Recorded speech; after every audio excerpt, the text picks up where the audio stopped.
عن رأيها في الخبر الجديد ده. معالي السفيرة مساء الخير. مساء النور يا باشا.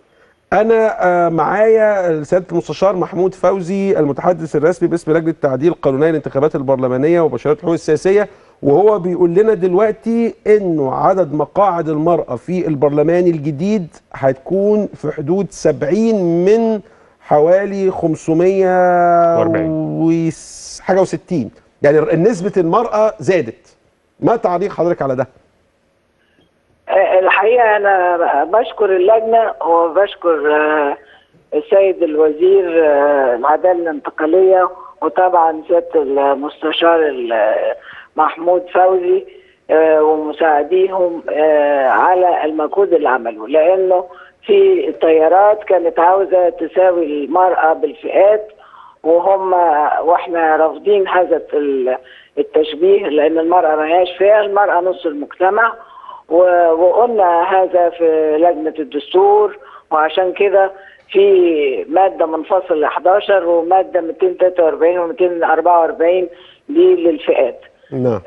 فلابد أن يكون في اختلاف وقراءة سليمة للدستور، فأعتقد أن هم اللجنة وسيادة الوزير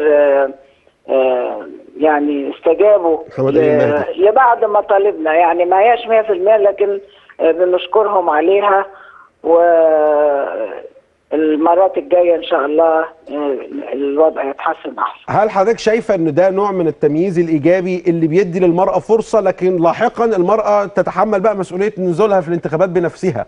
ما هي هتنزل في كل الحالات، ما هوش تمييز ايجابي، هو في ال 25% بتاعه المحليات.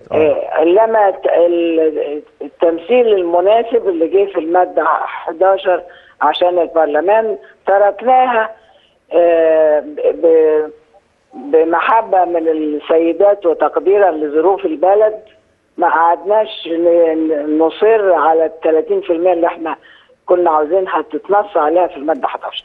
طيب، لكن تقديرا للدوله، وخصوصا ان كانوا عاوزين يشيلوا 50% بتاع العمال الفلاحين. نعم. فكل الظروف ما كانتش مواتيه، فسيبناها للمشرع، وادي المشرع جنبك اهو استجاب الى حد ما لموضوعنا، فاحنا بنشكر.